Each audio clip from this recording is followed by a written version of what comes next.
Good morning each and everyone. हम पढ़ रहे हैं जीएसटी में चैप्टर चल रहा है, चैप्टर 15 रिटर्न्स, और आज हमारा मोस्ट प्रोबेबली लास्ट लेक्चर होगा। सारे टॉपिक्स कंप्लीट हो जाएंगे। उससे पहले एक डाउट, जीएसटीआर 1 में असेसी दोनों तरीके से पेमेंट कर सकता है, क्वार्टरली और मंथली, रेगुलरली। ऐसा नहीं है, पेमेंट तो मंथली होगा, कैसे भी चूज कर लो आप। अगर आप मंथली रिटर्न चूज करते हो तो monthly GSTR 1, monthly GSTR 3B, और अगर आप क्वार्टरली ऑप्ट करते हो तो क्वार्टरली बेसिस पे जीएसटीआर 1 और 3B जाएगा, लेकिन मंथली बेसिस पे आईएफएफ और मंथली पेमेंट होगा ना, फिक्स सम मेथड और सेल्फ असेसमेंट मेथड से, तो पेमेंट तो मंथली हो रहा है दोनों केस में। ठीक है, ओके। आज के हमारे टॉपिक बहुत बहुत बहुत सिंपल है, लेकिन याद रखने वाली चीजें ज्यादा है। पहला टॉपिक है हमारा लेट फीस। अगर आप किसी भी रिटर्न को फाइल करने में लेट हो जाते हो तो जितने दिन लेट हो गए पर डे वाइज आपके ऊपर लेट फीस लगेगी। पर अच्छी बात यह है, इसमें याद रखना पड़ेगा, पर अच्छी बात यह है कि उन्होंने टेबुलर फॉर्म में बढ़िया सजा के दे रखा है।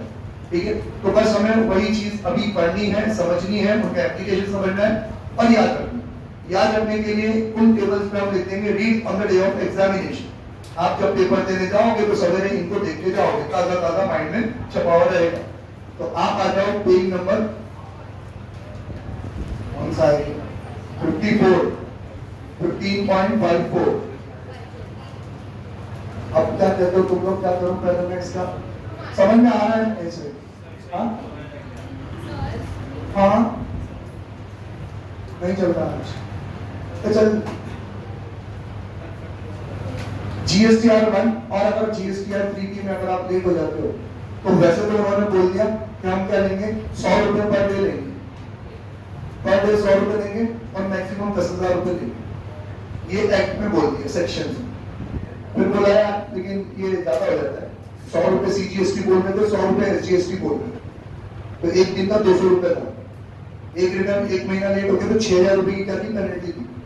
फिर उन्होंने अगर गवर्नमेंट चाहे तो रैशनलाइज कर सकती है, इसको कम करना चाहे तो कर सकती है। तो गवर्नमेंट ने रैशनलाइज कर दिया और अब कर दी उन्होंने 4 कैटेगरी। पहली कैटेगरी कि अगर आपका रिटर्न कौन सा है, न्यू रिटर्न। ठीक है, अगर आपका रिटर्न न्यू रिटर्न तो बहुत कम पेनल्टी है आपके ऊपर, 20 रुपए पर डे, 10 रुपीज और 10 रुपीज, 10 सीजीएसटी और 10 एसजीएसटी, और मैक्सिमम 500 के पार नहीं होगी। मतलब ऐसा नहीं है कि आप रिटर्न फाइल करना भूल गए। जैसे मैंने बताया था, एक क्लाइंट मेरे पास आया कि यार मैंने तो जीएसटी का रजिस्ट्रेशन ले लिया था, फिर मैं काम धंधा मैंने बंद कर दिया था क्योंकि चलता नहीं था, तो अब मैंने कोई रिटर्न तो फाइल किया नहीं। अब मैं वापस से मेरी दुकान चालू कर रहा हूँ, तो अब मेरे को पुराने रिटर्न फाइल करने पड़ेंगे क्या? कि हाँ, पुराने रिटर्न फाइल करने पड़ेंगे, फिर लेट फीस और रिटर्न की लेट फीस करनी पड़ेगी। अब तो क्या कह रहा है, मैंने तो दुकान बंद कर दी थी, दुकान बंद कर दी थी तो मतलब कोई ट्रांजेक्शन नहीं था, कोई ट्रांजेक्शन नहीं था, मतलब उसका रिटर्न क्या जाना था, न्यू रिटर्न। अब मुझे प्रीवियस सारे 1-1.5 साल के न्यू रिटर्न फाइल करने थे। अब उसको पहले रिटर्न को फाइल ना किए हुए 1.5 साल हो गया था, मतलब 18 महीने। उसके बाद वाले पे 17 महीने, 16, 15, ऐसे करते करते करते इतने सारे रिटर्न फाइल कर गए। और तब क्वार्टरली का ऑप्शन भी नहीं था, मंथली था। तो 18 महीने में कितने दिन होते हैं भैया? 270 दिन। 270 दिन का 10 रुपए या 20 रुपए भी लो आप, तो कितना हो गया, 5400 हो गया एक रिटर्न। ऐसे उसके 18 रिटर्न पेंडिंग। तो धीरे धीरे धीरे धीरे करके लगभग उसका 70-80 हजार रुपए क्या होता है, जाता उसके रिटर्न फाइलिंग। तो उन्होंने क्या कहा कि पर डे की लिमिट तो है, पर मैक्सिमम भी है कि एक रिटर्न पे मैक्सिमम 500 रुपए से ज्यादा की पेनल्टी नहीं लगेगी। समझ में आया? मींस अब हम ये समझे कि किसी को रिटर्न फाइल किए हुए 30 दिन हो गए, तो भाई 20 × 20 400, तो 400 देगा कि 500 देगा, 400। अब 30 दिन नहीं हुए, 30 दिन हो गए, तो कितने हो गए, 600। पर डे के हिसाब से 600 हो गए, लेकिन मैक्सिमम कितना है, 500। आपको जो चीज याद रखनी हो क्या, कि एक जो ओवरऑल लिमिट है वो 2 टुकड़ों में बटी हुई, आधा सीजीएसटी को, आधा एसजीएसटी को। तो अगर आप 500 रुपए याद रखते हो तो फिर याद क्या रखना है, 250 और 250। क्लियर?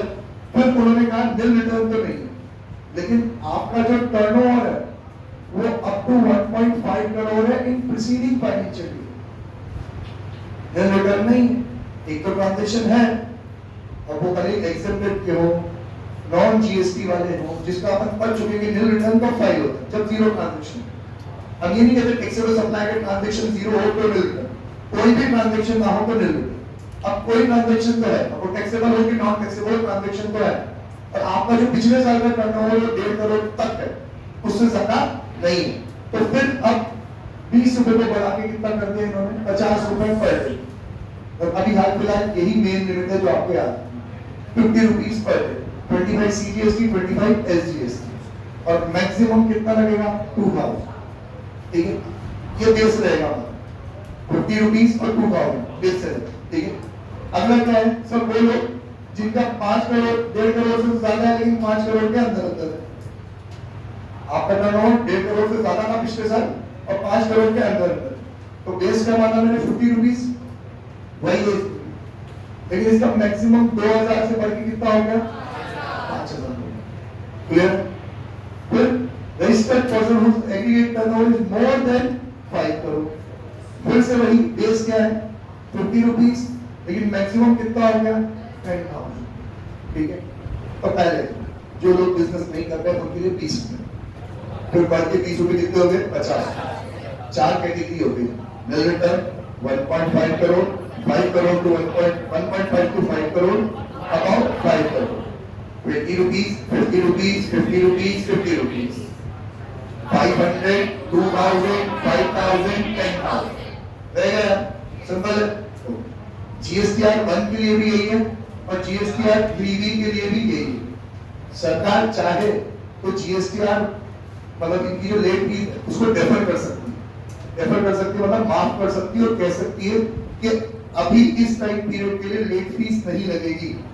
अब ये कब हुआ, इनिशियल डेज में जब GST आया जुलाई 2017 में, तो अब रिटर्न फाइल करना हर प्रैक्टिशनर सीख ही रहा था और पब्लिक भी यूज टू नहीं, और थोड़ी सी अनसर्टेनिटी भी थी क्योंकि जगह जगह प्रोटेस्ट हो रहे थे, अपोजिशन वाले प्रोटेस्ट कर रहे थे, बिजनेस एसोसिएशन भी प्रोटेस्ट कर रहे थे, ये बहुत ज्यादा रिटर्न है।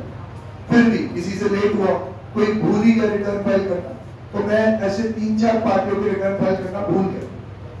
अब जब मैं भूल गया तो मेरे को अगले महीने याद आया, जब मैं उनको वापस रिटर्न फाइल करने गया तो मुझे रियलाइज हुआ अबे पिछले महीने का ही रिटर्न फाइल नहीं किया। उस टाइम पे मैंने मैक्सिमम पेनल्टी लगा रखी थी 100 रुपए पर डे के हिसाब से, तो एक महीना लेट हो चुका था, तो 3,000 रुपए CGST, 3,000 रुपए SGST, तो टोटल 6,000 रुपए एक पार्टी पे थी।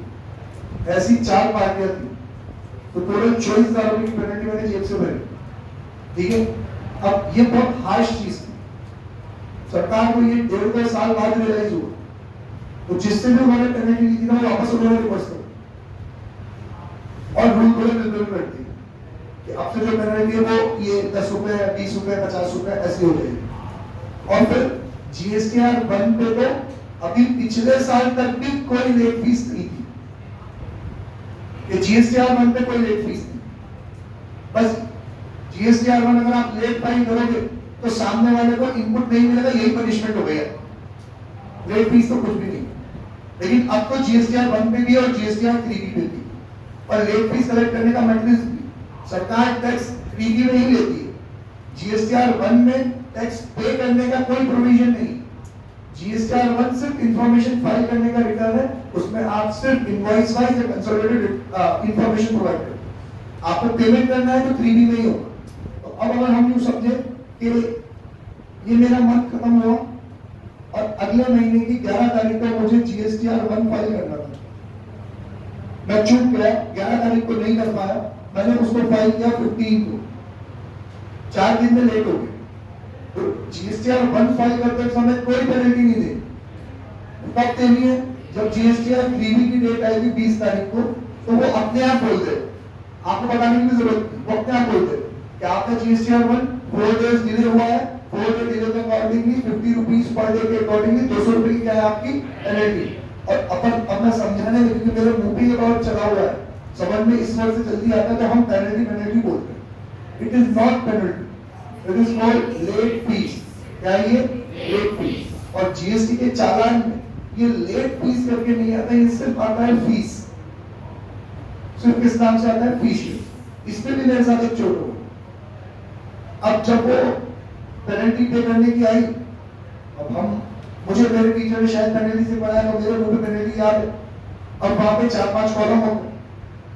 पहला कॉलम होता है टैक्स का, आईजीएसटी, सीजीएसटी, एसजीएसटी। अभी अपन पेमेंट वाला चैप्टर पढ़ेंगे ना, पेमेंट ऑफ टैक्स, उसमें मैं कॉलम में बना के बताऊंगा कुछ किस तरीके से होता है। आईजीएसटी, सीजीएसटी, एसजीएसटी और tax, interest, fees, penalty, cess and other. अब मुझे पता है कि यार 3000 के करना है, देना है, तो पेनल्टी में मैंने 3000 यहाँ जमा करा दिए, 3000 साल यहाँ जमा करा दिए, और फिर पेमेंट हो ही नहीं रहा उससे, क्योंकि वो बार बार मैसेज शो कर रहे हैं कि आपका पेमेंट होना चाहिए फीस वाले कॉलम में, उधर तो पैसे ही नहीं पड़े, आपके पैसे तो यहाँ पड़े, ये किसी काम के नहीं, इसको तुम रिफंड ले लो। और रिफंड के लिए अप्लाई करो तो रिफंड कब तक नहीं मिलेगा, जब तक आपकी सारी लाइबिलिटी पे ऑफ नहीं हो। तो मेरे को वापस से 3,000 रुपए डालने पड़े फीस वाले कॉलम में, फिर उसका पेमेंट हुआ और फिर हमने रिफंड के लिए अप्लाई, ठीक है। ओके, ये हुआ हमारा 1 और 3B वाला चैप्टर। आईजीएसटी पे लेट फीस नहीं लगी, लेट फीस आईजीएसटी पे नहीं लगी, भले आपका 100% turnover inter state, late fee तो सेंट्रल गवर्नमेंट और स्टेट गवर्नमेंट आधा ही लेगी, ठीक है। अगला है आपका जीएसटीआर 4। अब जीएसटीआर 4 अगर निल है तो वापस सेम ही है,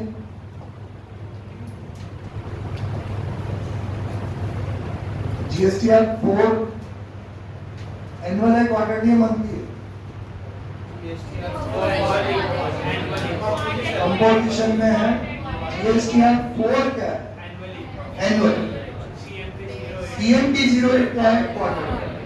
कहा यूं जाता है, टेक्निकल लैंग्वेज यूं कही जाती है कि कंपोजिशन की रिटर्न फाइलिंग एनुअल है, लेकिन उसका टैक्स पेमेंट डिफर कर रखा है क्वार्टरली सीएमपी 08 से। सीएमपी 08 की कोई लेट फीस नहीं है।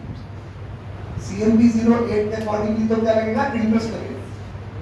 सीएमपी 08 अगर मैं 18 तारीख को फाइल नहीं कर पाया तो मैं बाद में भी करूं तो उसकी कोई लेट फीस नहीं, उसमें क्या है? इंटरेस्ट।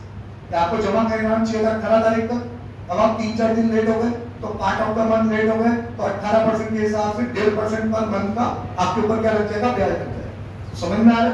कंपोजिशन वाला सीएमपी 08 क्वार्टरली फाइल करता है, उसमें अगर वो लेट हो भी जाता है तो लेट फीस नहीं है, क्या लगेगा? सिर्फ ब्याज।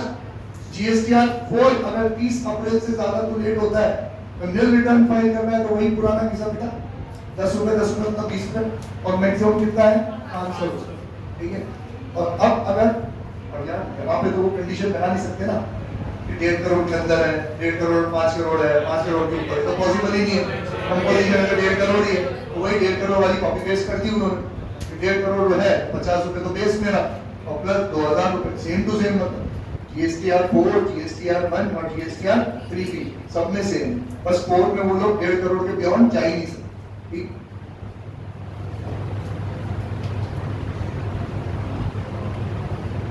अगला है जीएसटीआर 9। जीएसटीआर 9 किस चीज का नंबर है? Annual return. कब तक फाइल करना है? 31 December of next financial year. फिर अभी हाल फिलहाल का रूल जिसका टर्नओवर 5 करोड़ के अंदर अंदर है उसके लिए जीएसटीआर 9 मैंडेटरी नहीं है, फाइल करना चाहे तो फाइल कर सकते हैं। अब जब मैंडेटरी नहीं है तो उनके ऊपर लेट फीस होगी क्या? यहाँ पर अब क्या कह रहे हैं? Delayed filing of annual return. Registered person having aggregate turnover is less than 5 crore in relevant financial year। अब यहाँ के देखो सबसे इम्पोर्टेंट केस, यहाँ हमेशा क्या बोल रहा है वो? Preceding financial year, preceding financial year, क्योंकि यार जीएसटीआर 1 और जीएसटीआर 3B तो हम करंट ईयर में ही फाइल कर रहे हैं और करंट ईयर का टर्नओवर डिसाइड हो नहीं सकता क्योंकि अभी तो साल चल ही रहा है। इसके लिए क्या बोला? Preceding financial.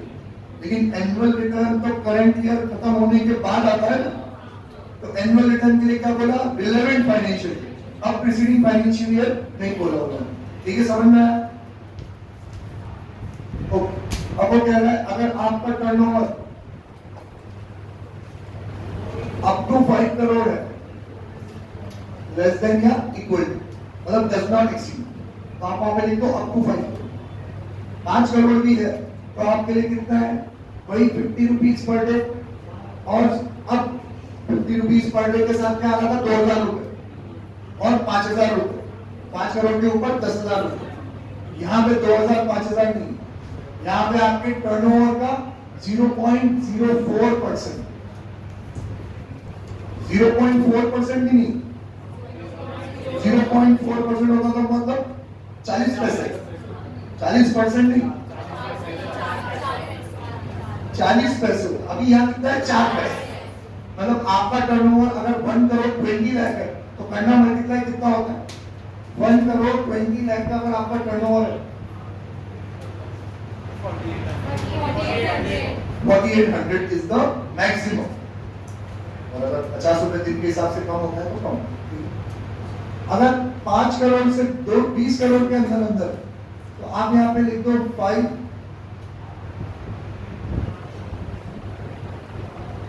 और 20, तो फिर 50 रुपए हो गए डबल, 100 रुपए और 0.04% तो वही है।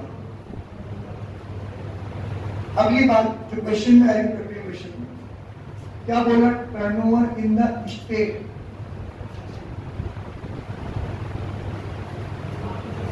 Sir turnover in the state का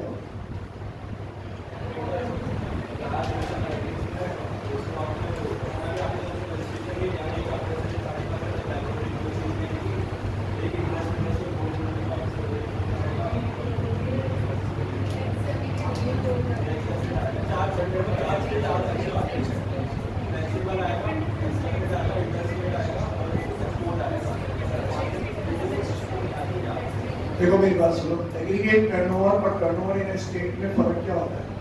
एग्रीगेट टर्नओवर पूरे साल का लिया जाता है, अप्रैल से लेकर एंड तक। टर्नओवर इन स्टेट जब से आपने रजिस्ट्रेशन लिया होता है तब से काउंट होता है। मेन फर्क तो ये है ना। बाकी एग्रीगेट टर्नओवर में और स्टेट टर्नओवर स्टेट में लगभग चीजें क्या होती है? सेम। और ये आपके चैप्टर नंबर 1 और chapter number 9, sorry chapter number 2 और चैप्टर नंबर 3 दोनों में होगा। जब कंपोजिशन आपको समझाया जा रहा है ना, वहाँ पे इसका मेन चार्ट, वहाँ पे भी आप लिखना read on the day of examination, जरूरी है। वो चार्ट आप देख के जाओगे, उस पे एक मार्क्स में 2 मार्क्स का क्वेश्चन आता ही है एग्रीगेट टर्नओवर, और वो हर जगह रिलेवेंट होता है। टर्नओवर इन स्टेट जिसके ऊपर आप टैक्स पे करते हो ना, उसके ऊपर ही लगता है।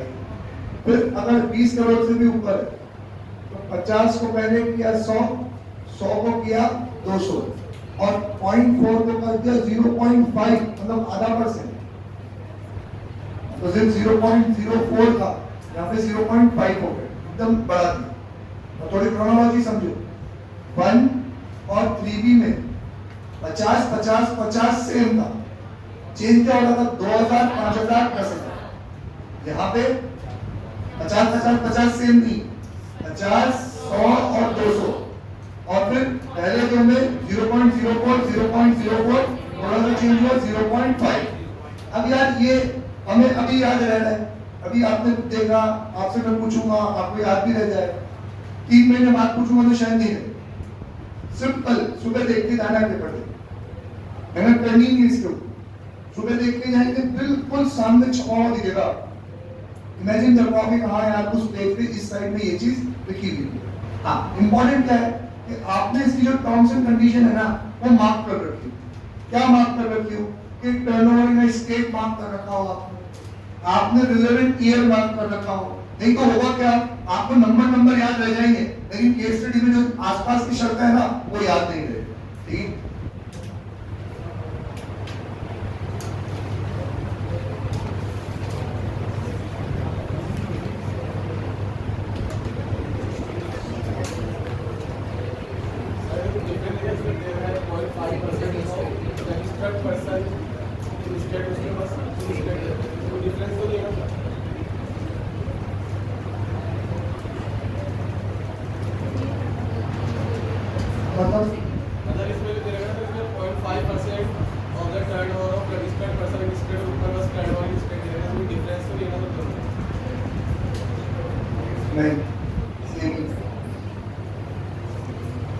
अब लास्ट टॉपिक है।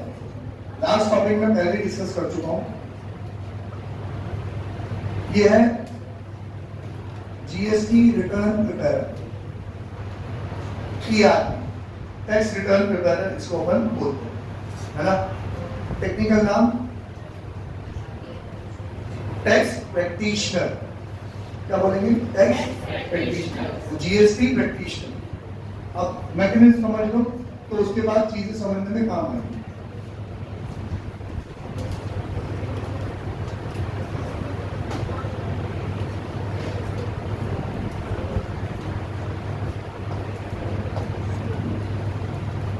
क्योंकि मैं ऑलरेडी चीजें डिस्कस कर चुका हूं, अगर आपको समझ में ना आए तो क्वेश्चन पूछना, मैं थोड़ी स्पीड में चलता हूं, ठीक है। जीएसटी वालों ने सबसे पहले तो सरकार ने, सारे सरकारों ने जीएसटी लागू कर दी, ठीक है, बाय हो करो बाय करो, लागू तो करनी ही। सरकार ने एक पब्लिक सेक्टर अंडरटेकिंग बनाई जिसको सौंप दिया इसके पूरे एडमिनिस्ट्रेशन का काम, जिसने बनाया एक जीएसटी कॉमन पोर्टल। बार बार आप ये वर्ड सुनते हो, है ना। कॉमन पोर्टल एक कंपनी है जिसने एक वेबसाइट बना रखी है, जिस वेबसाइट के थ्रू सारे टैक्स पेयर्स अपना डेटा यहाँ पे फर्निश करते हैं, वो उस डेटा को प्रोसेस करती है, उस डेटा को उनकी जो भी गवर्नमेंट की एजेंसीज होती है जिसका जो काम होता है उसको प्रोवाइड करती है, सारे स्टेट्स का आपस में हिसाब किताब करती है और सारे स्टेट के अकाउंट में पैसे पहुंचाते हैं। मतलब ये समझ लो यहाँ पे बैठी है अलग अलग government, Rajasthan, Gujarat, Maharashtra and so on, और एक बैठे हैं मोदी जी, सेंट्रल गवर्नमेंट। इन्होंने एक ठेका मुझे दे दिया, मेरी कंपनी, कि आप क्या करो कि हमारे जितने भी टैक्स पेयर्स हैं उनसे पहले तो इंफॉर्मेशन लो, उनसे आप टैक्स कलेक्ट करो, क्योंकि इनपुट आउटपुट का मैकेनिज्म है। अब इनपुट आउटपुट का मैकेनिज्म है तो मतलब इनपुट एक स्टेट से दूसरे स्टेट में ट्रांसफर होगा, एक स्टेट से दूसरे स्टेट में ट्रांसफर होगा तो मतलब एक स्टेट को दूसरे स्टेट के खाते में पैसा ट्रांसफर करना पड़ेगा। तो आप क्या करो, ये पूरा जो जाल है, ये जो नेटवर्क है, इसको बिछाओ और हमारे स्टेट के बीच की हिसाब किताब की वर्किंग करके दो, और एट लास्ट मंथ के एंड में हमारे खाते में जो भी हिसाब किताब बनता हो ना, वो हिसाब किताब का पैसा आप हमारे खाते में क्या कर दो, ट्रांसफर कर दो। इट इज जस्ट लाइक कि आरबीआई ने एक क्लियरिंग हाउस बनाया। जो क्लियरिंग हाउस क्या काम करता है कि भाई ये है कोटक वाला, ये है एसबीआई वाला। एसबीआई के बहुत सारे कस्टमर है, कोटक के बहुत सारे कस्टमर है। तो एसबीआई के कस्टमर ने अलग अलग बैंकों के अकाउंट होल्डर को अपने चेक दिए होंगे। सेम तरीके से बहुत सारे अलग अलग कस्टमर ने एसबीआई के अकाउंट होल्डर को चेक दिए होंगे।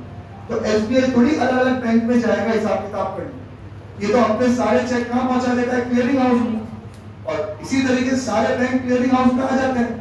तो क्लियरिंग हाउस एसबीआई के साथ सेटलमेंट कैसे करता है कि देखो पहले तो ये चेक करके बताओ कि आपके अकाउंट होल्डर ने, ढंग से सुनना, आपके अकाउंट होल्डर ने जो चेक्स इशू किए हैं उनके अकाउंट में पैसा है कि नहीं है चेक करेंगे। बाकी चेक बाउंस हुआ कि क्लियर हुआ, हमें भी पता होना चाहिए, आपको आप ये वेरीफाई कर दोगे। तो अब आप जो चेक लेके आए हो, आपके अकाउंट होल्डर्स ने जो चेक लाके आपके पास डिपॉजिट कराए वो आपने हमें दी, हम उसको अलग अलग बैंकों से क्या करवा रहे हैं, वेरीफाई करवा रहे हैं। जो जो क्लियर हो गया ठीक है, जो बाउंस हो गया आपको इन्फॉर्मेशन हो जाएगी। अब बाउंस वाले को अलग पकड़ दो, बता दो कि ये तुम्हारा बाउंस है, तुम्हारा बाउंस। जो क्लियर हो गया, अब क्लियर हो गया हमें एसबीआई वालों को बहुत सारी बैंकों से जो पैसे लेने हैं वो है 1 करोड़, और एसबीआई वालों को जो अलग अलग बैंकों को पैसे देने हैं वो कितने हैं, 80 लाख। तो ये बेवकूफी सरकार नहीं करेगी, 80 लाख दे फिर 1 करोड़ देंगे, 20 लाख रुपए का कर दिए देंगे, पहुंचा देंगे, और एक स्टेटमेंट दे दिया जाएगा कि इनके खाते में इतना क्रेडिट कर दो और इतना डेबिट कर दो। ये नेट ये कौन करता है, क्लियरिंग हाउस करता है। सिम कौन करता है, कॉमन पोर्टल।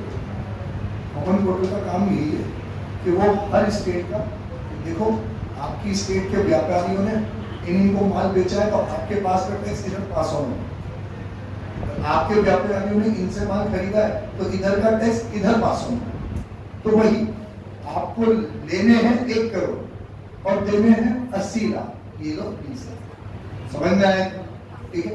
तो अब ये जो कॉमन पोर्टल, ये फ्रंट का जो इसका यूजर इंटरफेस, अभी 3 जगह काम करेगा, समझ में, ये 3 जगह काम करेगा। एक ये काम करेगा किसके लिए, टैक्स पेयर्स के लिए। एक ये काम करेगा किसके लिए, टैक्स अथॉरिटी के लिए, क्योंकि उनको अगर टैक्स पेयर का हिसाब चेक करना है तो उनको अपने तरीके से रिपोर्ट चाहिए होंगी। तो ये एक काम करेगा टैक्स अथॉरिटी के लिए, ठीक है। समझ लो, वन साइड, टू साइड, और थर्ड साइड बैकग्राउंड में ये अपना ही हिसाब किताब किया जा रहा है स्टेट गवर्नमेंट्स के लिए, क्योंकि उनसे पैसे इधर उधर इसको लेके दे। देन अब क्या हुआ, इन्होंने टैक्स, अभी अपना काम टैक्स अथॉरिटी वाला भी, ये आपको भी पढ़ाया नहीं जाता, आपको सिर्फ इतना पढ़ाया जाता है कि टैक्स अथॉरिटी कोई नोटिस इशू करे तो वो नोटिस किस सेक्शन में किस पावर्स में इशू करेगी और आपको उसका रिप्लाई कैसे देना होता है, आपकी रूल्स एंड रेगुलेशन क्या होगा, ठीक है। गवर्नमेंट वाला हिसाब किताब तो आपको पढ़ाया नहीं जाएगा, क्योंकि आप गवर्नमेंट थोड़ी, तो आपको पढ़ाया जाएगा, ठीक है। अब टैक्स पेयर्स वाला सारा हिसाब किताब आपको पढ़ाया जाएगा। अब अपन फ्रंट एंड वाली बात करते हैं कि टैक्स पेयर्स को इसमें क्या पढ़ा। इस गवर्नमेंट पोर्टल ने कहा कि आप सबसे पहले रजिस्ट्रेशन ही हमारे पास आके लो, सारे डॉक्यूमेंट्स वगैरह जमा कराओ, हम सबको चेक करेंगे, आपकी रजिस्ट्रेशन देते हम आपको क्या दे देंगे, लॉगिन आईडी दे देंगे। जब हम आपको लॉगिन आईडी दे देंगे तो आप लॉगिन करो, और लॉगिन करने के बाद सारे ऑप्शंस आप जैसे स्क्रॉल करोगे, आप ब्राउज करोगे तो आपको सारे ऑप्शन दिखने लगेंगे।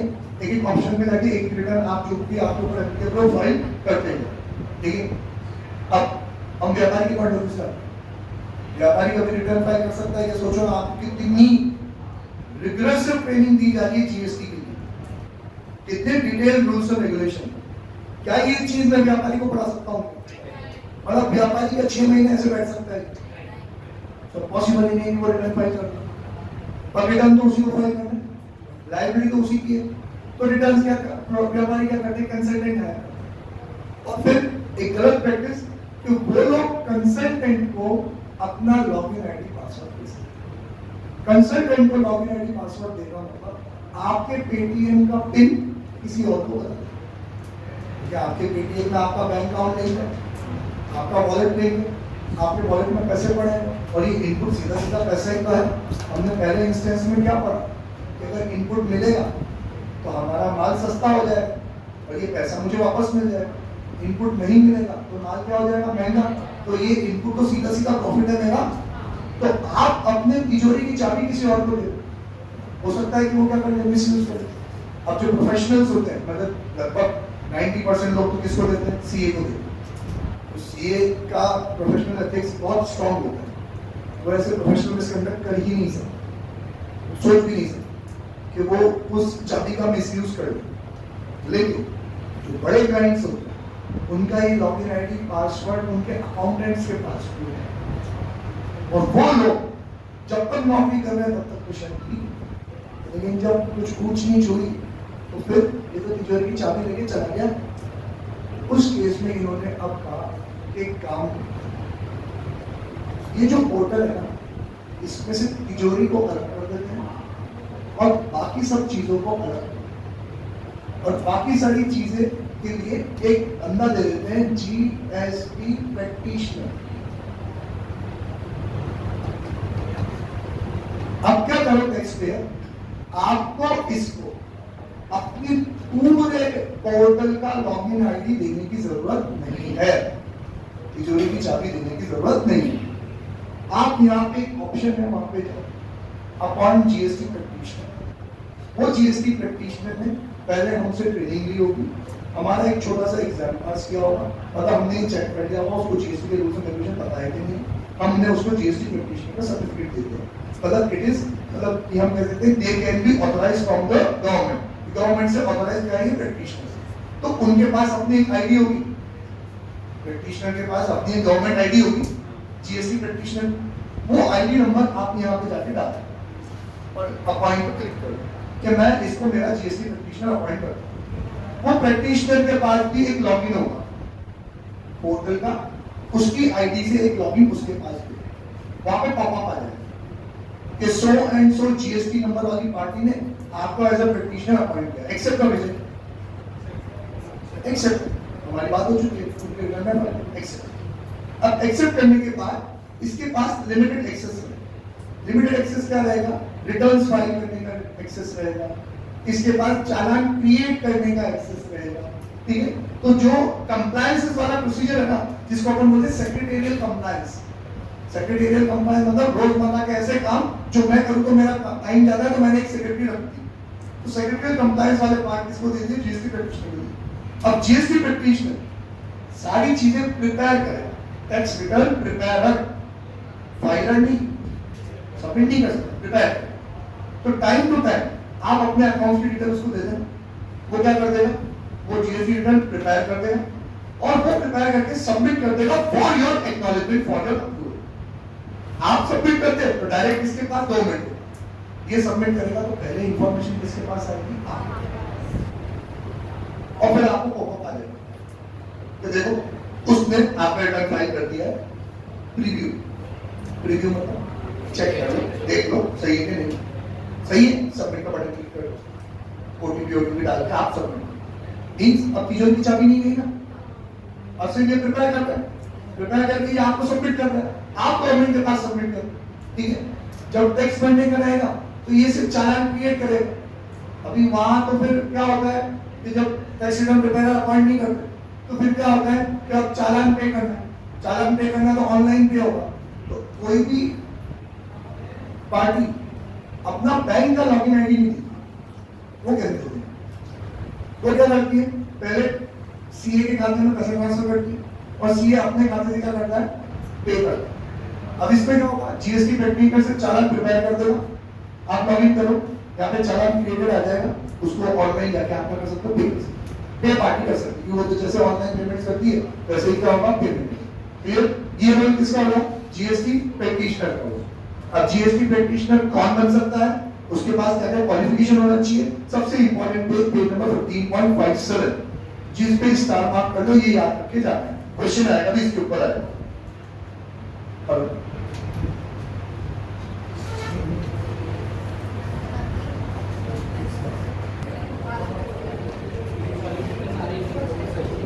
चलो ये याद रखने वाला पॉइंट है, समझाने वाली कोई बात नहीं है इसमें। सबसे पहला कौन बन सकता है, इंडियन सिटीजन, ठीक है। फर्स्ट ऑफ समझते हो, चालू जैसा नहीं होना चाहिए।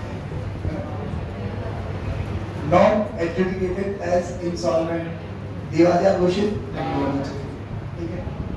Not have convicted by a competent court, cases ना चल रहा, जेल के ना हो चुकी उसको, ऐसा नहीं होना चाहिए, ठीक है। क्या क्वालिफिकेशन होनी चाहिए उसके पास, पहला या तो वो retired officer of commercial tax department, मतलब डायरेक्ट और इनडायरेक्ट दोनों, मतलब या तो इनकम टैक्स ऑफिसर हो या सेल टैक्स सर्विस टैक्स वाला कोई ऑफिसर हो, who during service of the government had worked in a post not lower than rank of Group B gazetted officer for a period of more than 2 years, 2 साल या उससे ज्यादा, मतलब up to 2 years तो हुई, ठीक है। Enrolled as a sales tax practitioner or tax return preparer under the earlier indirect tax laws for a period of not less than 5 years। Sir ये कंसेप्ट नया नहीं है, सेल टैक्स में भी ये कंसेप्ट है, इनकम टैक्स में भी ये कंसेप्ट है, और प्योरली ये कंसेप्ट उनके लिए है जो सीए नहीं बन पाते, सीए इंटर क्लियर कर लेते हैं। इनकी क्वालिफिकेशन में अपन पढ़ेंगे, इनके पास खुश मत हो, तुम्हें तो सीए बनना है ना, खुश मत हो, तुम्हें ये नहीं बनना है, तुम्हें तो पूरी तिजोरी की चाबी ही लेनी है ना, उसका एटीएम का चौकीदार नहीं बनना पड़ेगा।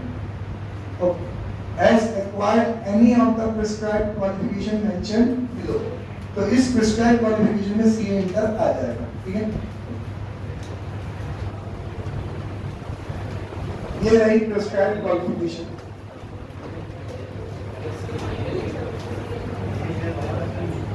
ग्रेजुएट और post graduate in commerce, law, banking, मतलब सब बीकॉम वाला भी बन सकता है, तो है ना।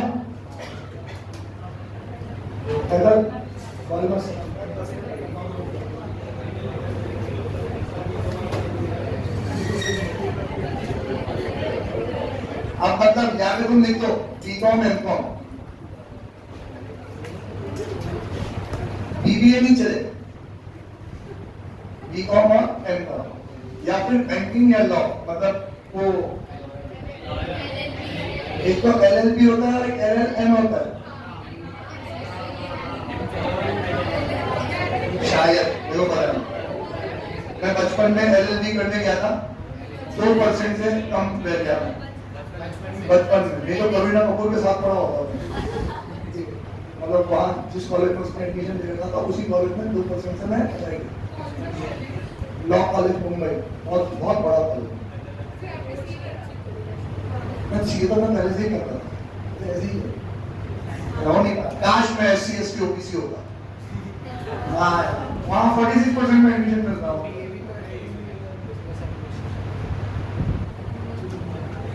लो भाई BBMB एनी इंडियन यूनिवर्सिटी, अरे मतलब सिंपल ग्रेजुएट होना चाहिए, लिख दो यार, ग्रेजुएट होना चाहिए, बस BSc नहीं चलेगा। Degree examination in any foreign university recognized by any Indian university, recognized by Indian university equivalent to sub clause 1। Foreign की कोई डिग्री हो जो किसी इंडियन यूनिवर्सिटी ने रिकॉग्नाइज कर रखी हो एज इक्विवेलेंट टू 1। मतलब ये क्या होता है कि बच्चे यूं आते हैं कि सर हमने BBA तो उदयपुर यूनिवर्सिटी कर रखा है, अब BBA हम लोगों ने कोटा यूनिवर्सिटी कर, तो कोटा यूनिवर्सिटी उदयपुर यूनिवर्सिटी का BBA को रिकॉग्नाइज करती है क्या कि ये हमारे BBA के इक्विवेलेंट है? अगर हाँ आपको BBA में एडमिशन मिल सकता है तो फिर चलेगा। सेम चीज मैं फॉरेन अमेरिका से BCom करके आऊं और कोटा यूनिवर्सिटी में MCom के लिए एडमिशन लेने जाओ, तो MCom के एडमिशन के लिए BCom चाहिए। अब वो कोटा यूनिवर्सिटी लेकर आ रहे हैं, अमेरिका का BCom हमारे नहीं चाहिए, हमारे नहीं यहाँ का चाहिए, ठीक है। अगर वो लोग रिकॉग्नाइज कर रहे हैं तो मैं एडमिशन मिलता है। Any other examination notified by the government, ये लो सुन लो, ये नहीं है तुम्हारे पास, गवर्नमेंट एक एग्जाम नोटिफाई करेगी, वो पास कर लो, मतलब GS की खुद से एक एग्जाम कराएगी, वो पास कर लो तो भी चलेगा। Any degree examination of Indian university और एनी फॉरेन यूनिवर्सिटी में इंडियन यूनिवर्सिटी वे यार ये तो कहते हैं बहुत गिराने धीरे यार, कोई सा भी कोई सी भी मतलब BSc भी आई यार, और गिरा देंगे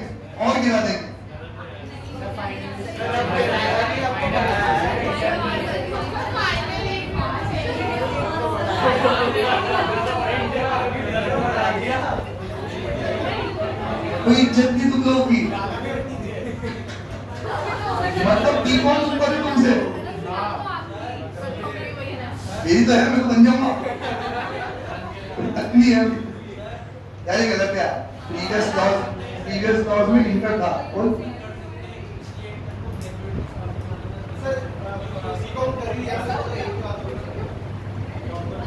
ये कह रहा है कि सीए इंटर को ग्रेजुएशन मानते हैं, कौन मानता है? तो तुम क्यों खुश हो रहे हो?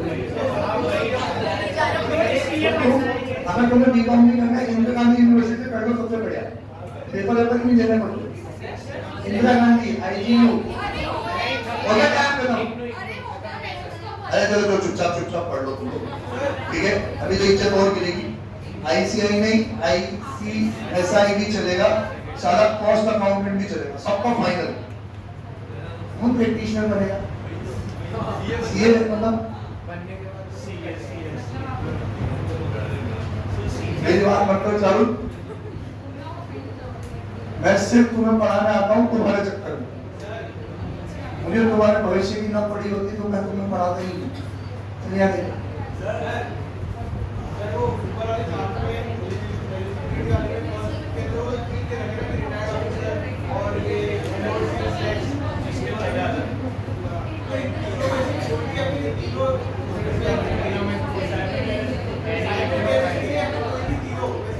कोई से भी आप सोचो ना, तीनों कैसे हो सकता है?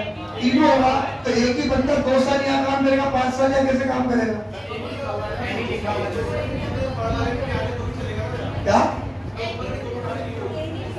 ऊपर के दोनों में से तुम कोई एक हो नहीं हो, तो ये पास करना है एग्जामिनेशन।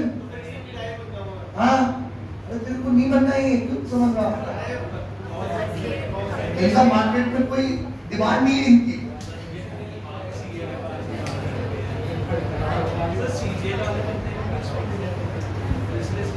जल्दी पढ़ लो यार, ये सारा वही है जो मैंने बताया आप लोगों को, एक बार पढ़ लो यार, 11th के बच्चे आ गए।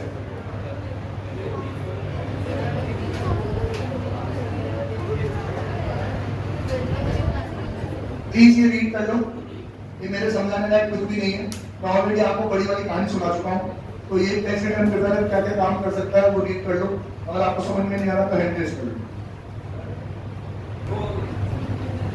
सबसे पहले एक आई ओपनिंग चीज, सर इलेक्ट्रॉनिक कैश लेजर में टैक्स रिटर्न प्रिपेयर जमा करा सकता है,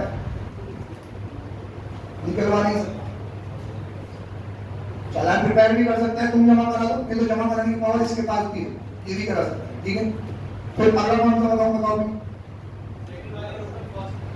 सेकंड वाले में फर्स्ट वाला तो है एप्लीकेशन फॉर अमेंडमेंट और cancellation of enrolment under rule 58, file an application in amendment and cancellation of registration. तो वहां रजिस्ट्रेशन है, यहाँ पे एनरोलमेंट है, ठीक है। मींस एनरोलमेंट मतलब वो UIN वाली बात, ठीक है। ये वाला allowed to appear as authorised representative, समझते हो आप लोग? ये स्टेज चलेगा तो पार्टी को नहीं जाना पड़ा तो डरता भी जाना तो टैक्स रिटर्न प्रिपेयर जा सकते हैं, ठीक है। चलो आगे बढ़ो, मैं बाकी कितना है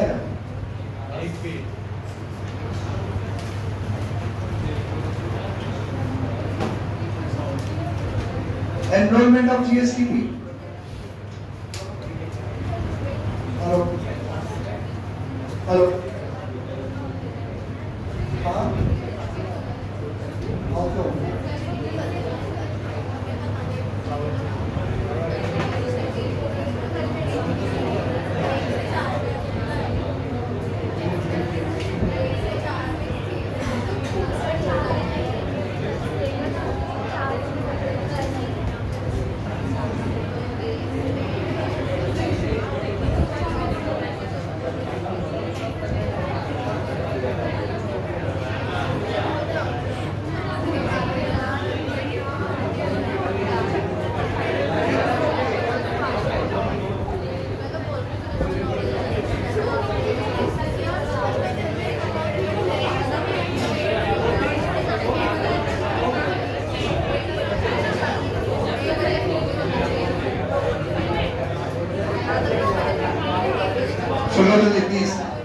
प्लीज अगर जीएसटी प्रैक्टिशनर हमें बनना है तो क्या करना पड़ेगा?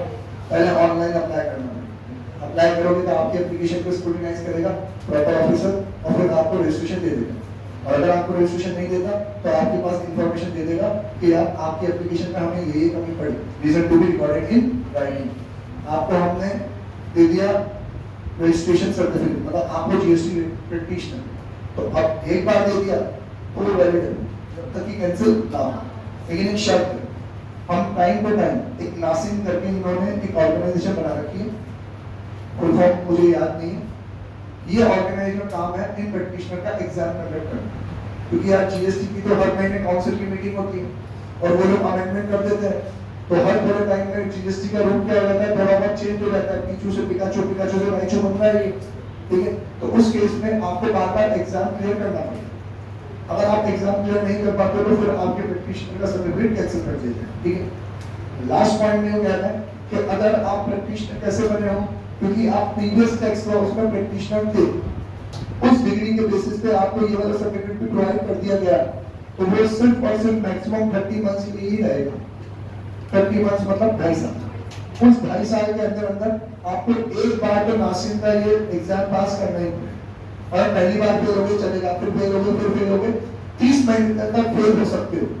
उसके बाद अगर 30 महीने में एक बार भी क्लियर नहीं हुआ तो 30 महीने बाद आपका सर्टिफिकेट गया।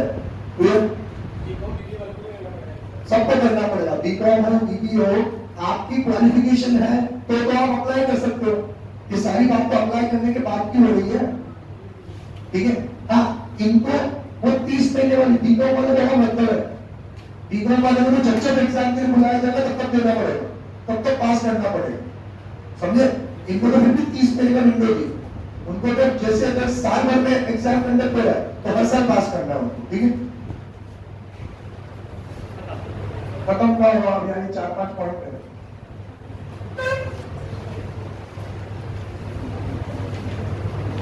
ये कौन सी बात है, ये जो मैंने समझाई कि उसे प्रिपेयर करता है, सबमिट पार्टी के पास होता है, पार्टी उसको एक्नॉलेज करती है और सबमिट कर देती है, ठीक है। Other points, a registered person gives his consent and authorizes GSTP in the prescribed form by district authorities activities in in which he intends to authorize the GSTP. The GST accepts the authorization in part B of the same form.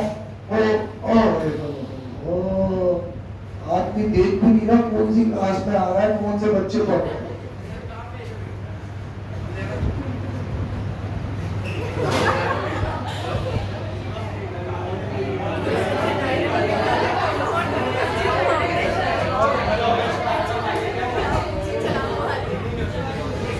रात का नशा भी आँख से मिला।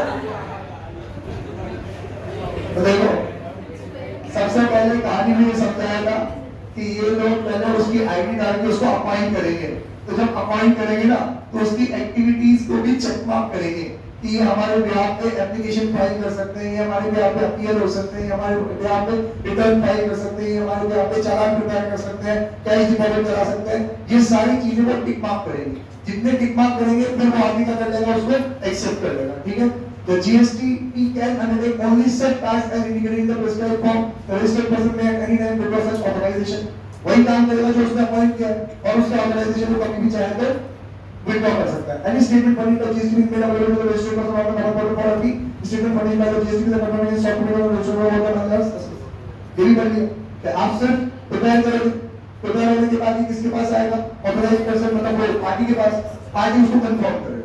ठीक है, the GSTP shall prepare all statement with due diligence and affixes digital signature on the statement prepared by him and electronically verifying using his credential. ये एक important aspect है। GSTP की इंपॉर्टेंस इसी एक पॉइंट से ज्यादा बढ़ जाती है। ये कह रहा है कि GSTP जब सबमिट करेगा ना, तो अपना डिजिटल सिग्नेचर लगाएगा या अपने ऑनलाइन OTP से वेरीफाई करेगा, मतलब वो एक रिस्पॉन्सिबिलिटी लेगा कि ये डिटेल्स मैंने फर्निश की। ठीक है, अनलाइक वहां जब तिजोरी की चाबी दे दी जाती है ना, और वो कह रहे फ्रॉड कैसे होगा, मनमान तरीके फ्रॉड करने के, फ्रॉड किया कंसल्टेंट, ये माना क्या जा रहा है किसने किया, है ना। वहां पे इसकी कोई रिस्पॉन्सिबिलिटी है, क्या पता पड़ रहा है कंप्यूटर के पीछे कौन बैठा है, कौन फाइल कर रहा है, यूजर आईडी तो आपकी है ना, तो सारी लीगल रिस्पॉन्सिबिलिटी किसकी है, उसकी। यहाँ लीगल रिस्पॉन्सिबिलिटी इसकी भी बच सकती है। ठीक है, if the GSTP is found guilty of misconduct, his enrollment will be liable to be cancelled and show cause notice will be issued to him. अगर कोई misconduct करेगा, नोटिस देंगे, बताओ क्यों ना कैंसिल किया जाए, वेरीफाई कर देगा, मतलब सेटिस्फाई कर देगा, ठीक है, नहीं तो कैंसिल। हाय,